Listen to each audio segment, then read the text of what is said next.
नमस्कार दोस्तों, आप सभी का ज्ञानशाला एकेडमी में स्वागत है। आज हम प्राचीन भारत का इतिहास खंड से बीपीएससी में जो प्रश्न पूछे गए हैं उनको डिस्कस करेंगे।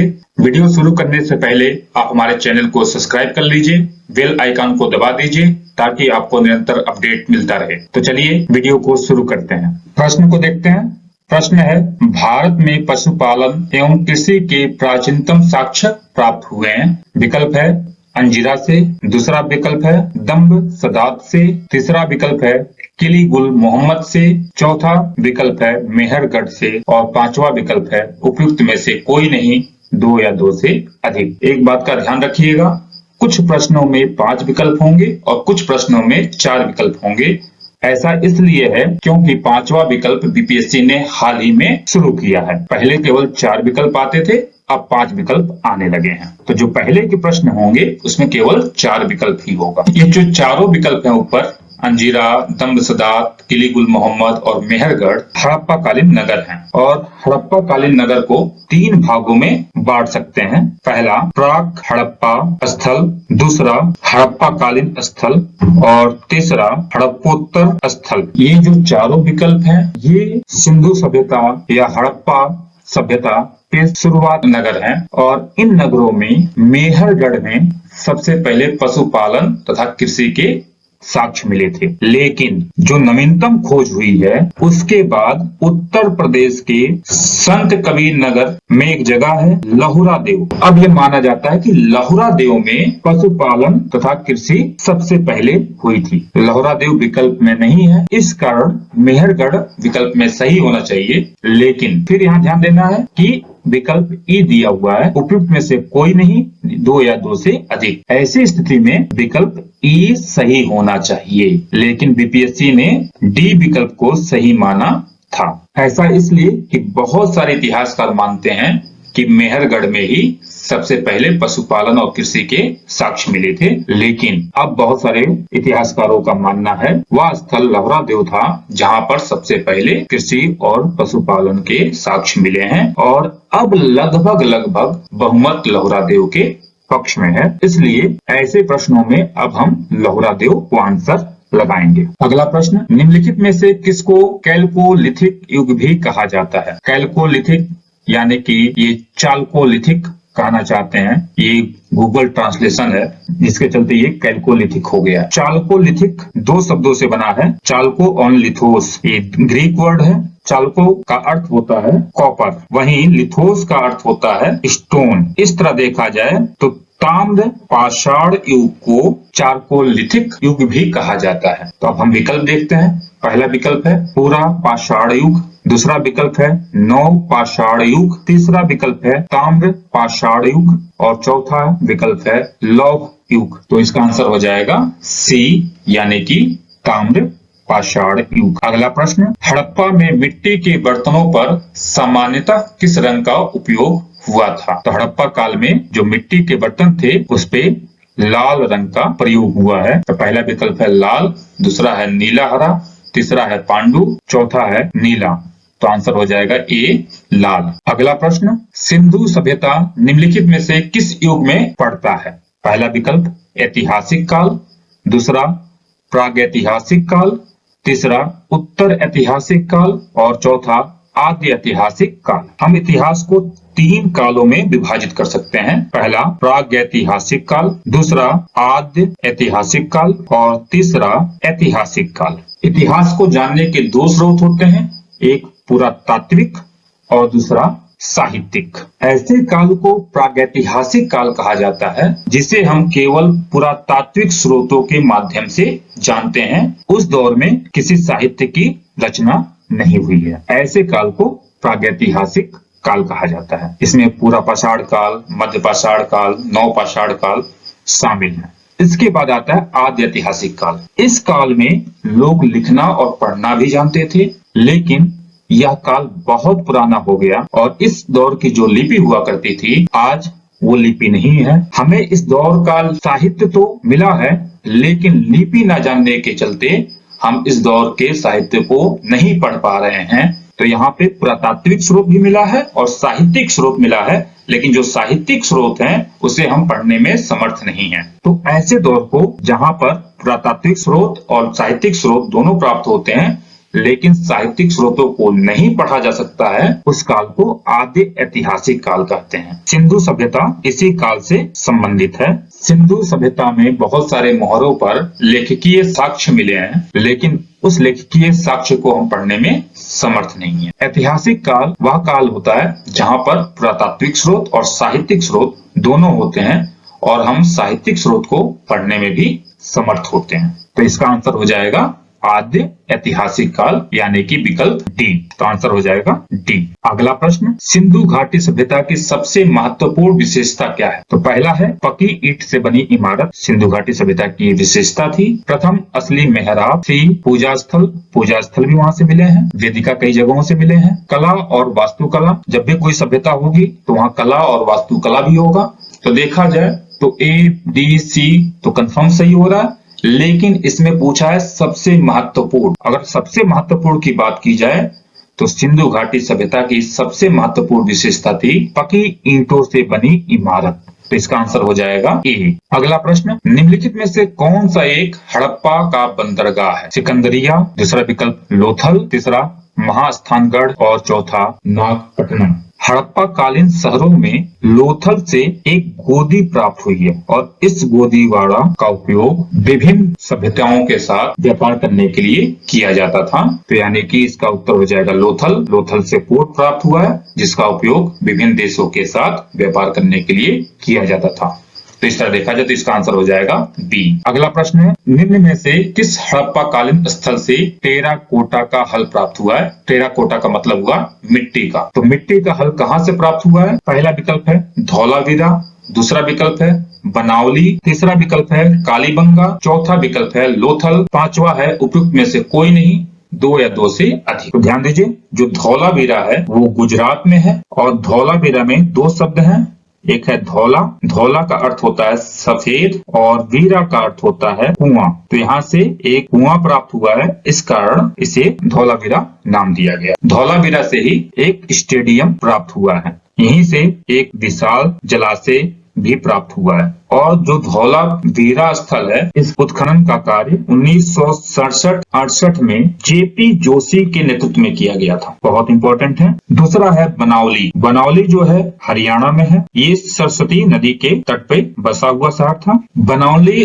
स्थल का उत्खनन आर.एस. बिष्ट के नेतृत्व में हुआ था। यहाँ से मिट्टी का हल मिला है, यानी कि टेराकोटा का हल, और जो भी प्राप्त हुआ है। बनावली में जल निकासी व्यवस्था का अभाव था, जबकि जल निकासी व्यवस्था हड़प्पा कालीन सभ्यता की प्रमुख विशेषता हुआ करती थी। कालीबंगा का अर्थ होता है काले रंग की चूड़ियां, और कालीबंगा जो स्थल है राजस्थान के गंगानगर जिले में है। यहीं से जुते हुए खेत के प्रमाण मिले हैं। इसके बाद नाम आता है लोथल का। लोथल को लघु हड़प्पा या लघु मोहनजोदड़ो के नाम से भी जाना जाता है और एस.आर. राव के नेतृत्व में इसके उत्खनन का कार्य किया गया था। लोथल अहमदाबाद में अवस्थित है, भोगवा नदी के किनारे। यहीं से गोदीवाड़ा यानी कि पोर्ट का साक्ष्य मिला है। यहाँ मनके के कारखाने भी प्राप्त हुए हैं। अब इस तरह देखा जाए तो जो टेराकोटा का हल प्राप्त हुआ है वह बनावली से प्राप्त हुआ है। तो इस तरह विकल्प भी सही हो जाएगा, बनावली। अगला प्रश्न, निम्नलिखित में से कौन हड़प्पा और मोहनजोदड़ो के उत्खनन से संबंधित नहीं थे? पहला विकल्प है आर.डी. बनर्जी, दूसरा है के.एन. दीक्षित, तीसरा है एम.एस. वत्स और चौथा विकल्प है वी.ए. स्मिथ। ध्यान दीजिए, हड़प्पा और मोहनजोदड़ो का जो उत्खनन हो रहा है वह भारतीय पुरातत्व सर्वेक्षण के अधीन होता है और उस समय भारतीय पुरातत्व सर्वेक्षण के जो महानिदेशक होते हैं वो होते हैं जॉन मार्शल। इस तरह देखा जाए मोहनजोदड़ो और हड़प्पा दोनों का उत्खनन जॉन मार्शल के ही नेतृत्व में हो रहा है। अब यहाँ पर मोहनजोदड़ो और हड़प्पा दो अलग अलग स्थल हैं। हड़प्पा की खुदाई 1921 में होती है दयाराम साहनी के नेतृत्व में, वहीं मोहनजोदड़ो का जो उत्खनन होता है 1922 में होता है राखलदास बनर्जी के नेतृत्व में, यानी कि आर.डी. बनर्जी के नेतृत्व में। मोहनजोदड़ो के उत्खनन से ही संबंधित थे के.एन. दीक्षित तथा एम.एस. इस तरह देखा जाए आर.डी. बनर्जी मोहनजोदड़ो के उत्खनन से संबंधित थे, तो यह विकल्प सही हो जाएगा। के.एन. दीक्षित भी संबंधित थे, एम.एस. वत्स भी संबंधित थे। वी.ए. स्मिथ ना मोहनजोदड़ो के उत्खनन से संबंधित थे, ना ही हड़प्पा के उत्खनन से संबंधित थे। सही मायनों में ये आईसीएस ऑफिसर थे जिन्होंने अपनी सेवाएं संयुक्त प्रांत में दी थी। रिटायर होने के बाद ये जब ब्रिटेन लौटते हैं तो ये भारतीय इतिहास से संबंधित कई पुस्तकों को लिखते हैं।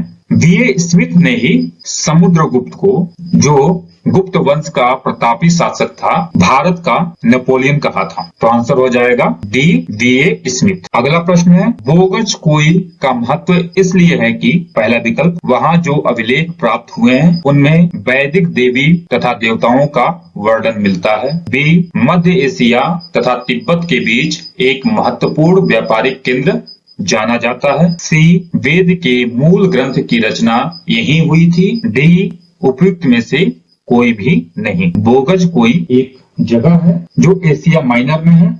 यहाँ से एक प्राचीन अभिलेख मिला है जो विभिन्न राजाओं के बीच संधि से संबंधित है, और इस संधि में विभिन्न वैदिक देवी देवताओं को साक्षी माना गया है। और ये जो वैदिक देवी देवता हैं ये हैं इंद्र, वरुण, मित्र तथा नासत्य। तो इस तरह देखा जाए तो इसका आंसर हो जाएगा ए। अगला प्रश्न, प्रसिद्ध 10 राजाओं का युद्ध किस नदी के तट पर लड़ा गया था? पहला ए, गंगा, दूसरा बी, ब्रह्मपुत्र, सी, कावेरी, डी, परुश्री। परुश्री को रावी के नाम से अब जाना जाता है। ऋग्वेद में 10 राजाओं के युद्ध का वर्णन किया गया है। इस युद्ध में एक तरफ से तुत्सु नामक कबीले के राजा सुदास लड़ते हैं और दूसरे तरफ से 10 राजाओं का संघ लड़ता है। सुदास के जो सलाहकार होते हैं, मार्गदर्शक होते हैं, वो होते हैं वशिष्ठ। वहीं जो दूसरे पक्ष के 10 राजा होते हैं, इनके जो मार्गदर्शक होते हैं वो होते हैं विश्वामित्र। और यह जो युद्ध है यह रावी नदी के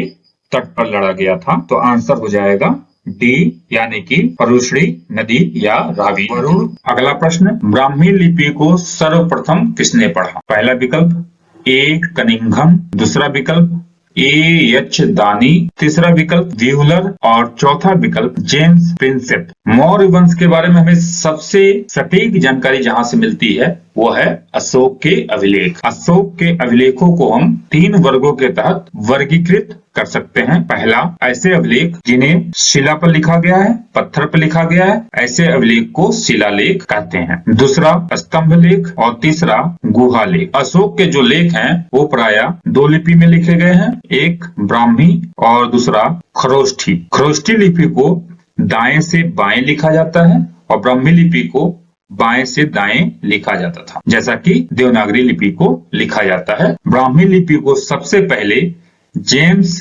प्रिंसेप ने पढ़ा था। वर्ष की बात करें तो यह वर्ष था 1837, यानी कि जेम्स प्रिंसेप ने 1837 में ब्राह्मी लिपि को पढ़ा था। तो इस तरह देखा जाए तो आंसर हो जाएगा जेम्स प्रिंसेप, यानी कि डी।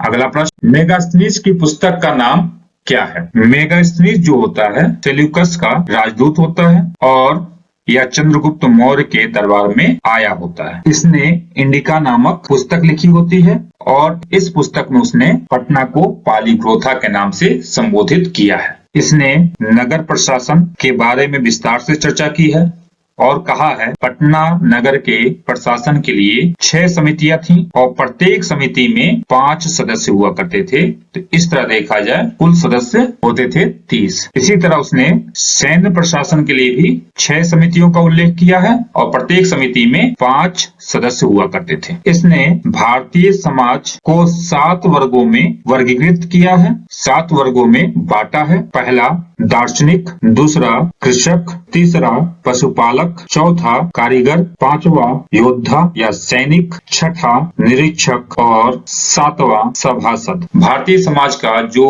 इसने वर्गीकरण किया है वह भारतीय विद्वानों से बिल्कुल अलग है। भारत में समाज का वर्गीकरण सामान्यतः जाति के आधार पर है, जबकि इसने पेशा के आधार पर समाज का वर्गीकरण किया था। इसने यह भी बताया था कि भारत में दास प्रथा नहीं है, जबकि कौटिल्य चाणक्य की पुस्तक है अर्थशास्त्र, इसमें दास प्रथा का उल्लेख है। तो इस तरह देखा जाए तो मेगास्थनीज की जो पुस्तक का नाम है वह है इंडिका और ये विकल्प डी है। तो आंसर हो जाएगा डी। अगला प्रश्न, इंडिका का लेखक कौन था?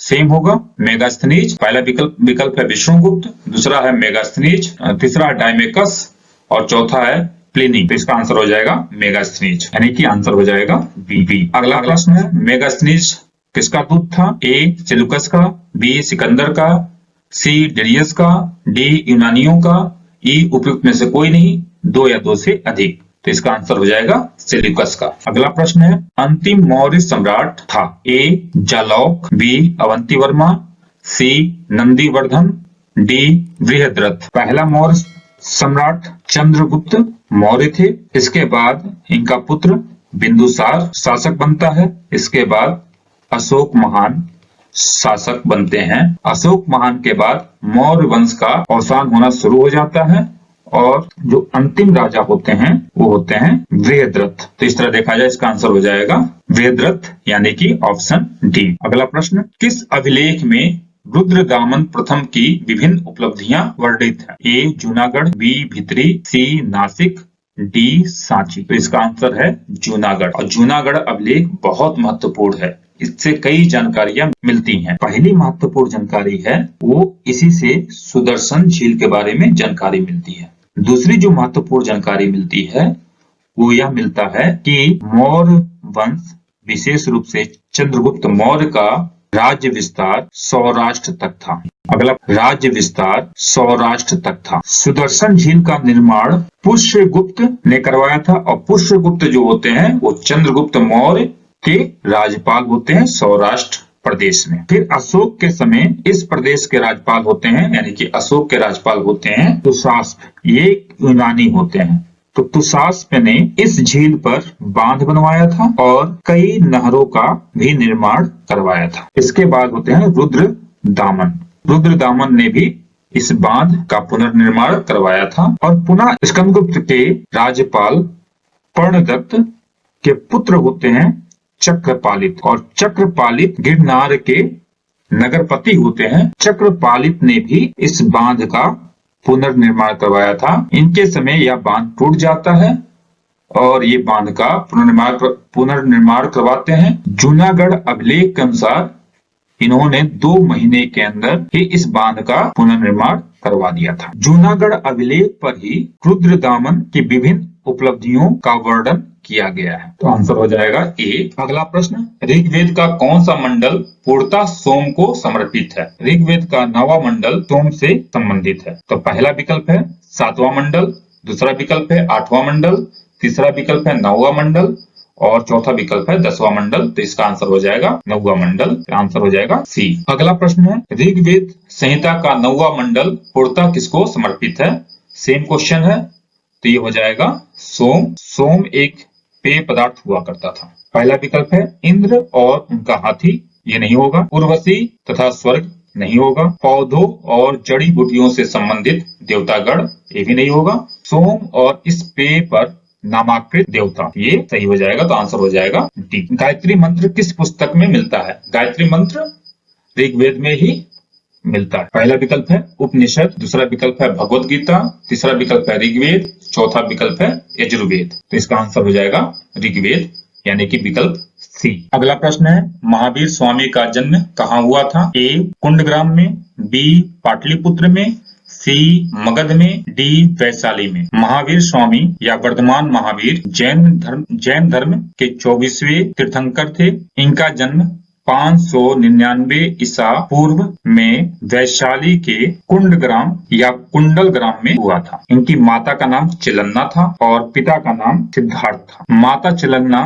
लिच्छवी गणराज्य के प्रमुख चेटक की बहन हुआ करती थी। वहीं सिद्धार्थ जो उनके पिता थे यात्रिक या सात्रिक, दोनों शब्द एक ही है, कुल के प्रमुख हुआ करते थे। जो वज्जी संघ था उस वज्जी संघ में कुल 8 कुल हुआ करते थे। इन 8 कुलों में से एक कुल यात्रिक भी था, जिसके प्रमुख महावीर स्वामी के पिता थे। महावीर स्वामी के प्रथम शिष्य थे जमाली। जमाली उनके दामाद भी हुआ करते थे। बाद में जमाली से महावीर स्वामी का विरोध होता है और जमाली एक नए संप्रदाय की स्थापना करते हैं, बहुरत उस संप्रदाय का नाम होता है। महावीर स्वामी की मृत्यु 527 ईसा पूर्व में हो जाती है पावापुरी में। ये पावापुरी राजगृह के पास हुआ करता था। तो इस तरह देखा जाए तो इनका जन्म होता है कुंडग्राम में या कुंडल ग्राम में, जो वैशाली में था, यानी कि विकल्प डी आंसर हो जाएगा वैशाली। अगला प्रश्न, महावीर जैन की मृत्यु निम्नलिखित में से किस नगर में हुई? अभी हम लोगों ने डिस्कस किया कि महावीर जी की मृत्यु पावापुरी में हुई थी। पहला राजगीर, दूसरा सांची, तीसरा पावापुरी, पे ही सही हो जाएगा, और डी समस्तीपुर। भगवान महावीर का प्रथम शिष्य था जमाली, यशुद, विपिन, प्रभास। तो भगवान महावीर के जो प्रथम शिष्य थे वो जमाली थे, तो आंसर हो जाएगा ए। निम्नलिखित में से कौन सबसे पूर्वकालिक जैन ग्रंथ कहलाता है? 12 अंग, 12 उपांग, 14 पूर्व, 14 उपपूर्व। 14 पूर्व जो था सबसे पूर्वकालिक जैन ग्रंथ हुआ करता था। अब इसकी जानकारी उपलब्ध नहीं है, तो इसका आंसर हो जाएगा सी। उम्मीद है आपको ये वीडियो पसंद आया होगा। फिर मिलते हैं एक नए वीडियो के साथ। तब तक के लिए नमस्कार, जय हिंद।